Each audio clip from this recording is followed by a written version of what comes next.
В общем, ребят, решил немножко рассказать о китайских сверлах. Сейчас, это у меня тут интертуловская стоит сверло. Я его беру. Вот о таком вот наборчике. Брался он на теме. И, по-моему, он как подарок шел к планшету. То есть там 6 подарков можно было выбрать. Ну и выбрал вот это. Думаю, ну у меня уже сверла сточенные, маленькие, видите. Думаю, себе выберу. Было расписано так, что это титаниум, что это всякая фигня и так далее. Ну, думаю, возьму, поставлю брызговик вот сюда. Ну и это самое какое. И заодно испытаю сверла. Ну, в принципе, там сверлить-то такого сильно нечего. Ну, испытание показало, что такое дерьмо. Дальше некуда. Китайцы переплюнули сами себя. Ну, вот вы сейчас видите это все на экране, за что он покупалось. Ну, дареному коню, так скажем, в зубы не смотрят. Но все равно. Ну вот. Тут возьмем, это у нас обыкновенный уголок приваренный, но он мягкий в принципе. Попробуем его чуть-чуть просверлить. Нифига, практически не берет. Это при том, что я это сверло заточил. Оно уже сразу моментально затупилось. Вот, видим, немножко заточил. Ну и теперь интертуловская.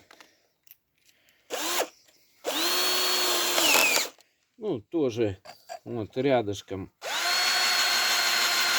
Сразу пошла стружка. Вон, видим. Ну, практически секунда, и стружка пошла. То есть качество совсем другое. И тут оно насквозь просверлится. Это я еще и шуруповертом сверлю. Но это же все ничего. Тут самое главное другое.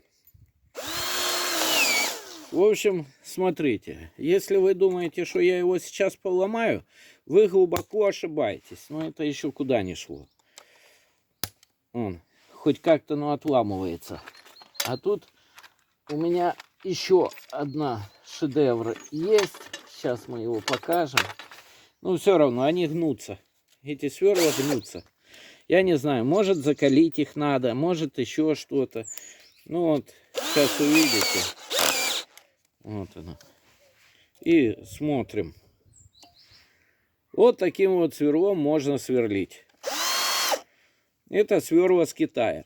Я не знаю, может титановые сверла и должны гнуться. Вот так вот. Но что-то мне подсказывает, что они не должны гнуться. Это то еще хоть как-то поломалось, блин. И то все равно она гнула. А это вообще трындец. И причем еще одно сверло побольше пробовал. То же самое. Сверлить они практически не сверлят. Вон, давайте такое толстое попробуем.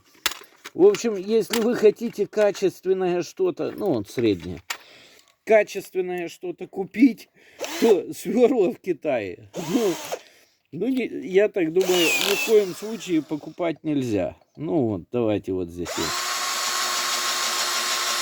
Оно на месте стоит и все, вон, только-только. Это я со всей дури давлю.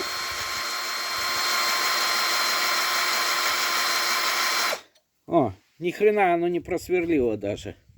Даже и не начало. Хотя так вроде бы и подточено было, ничего так. А ну смотрим. Не, это поломалось. Это хоть поломалось, блин. А то просто тупо согнулось. Вот такое качество у этих сверл. На этом все. Я думаю, с Китая сверла покупать не стоит.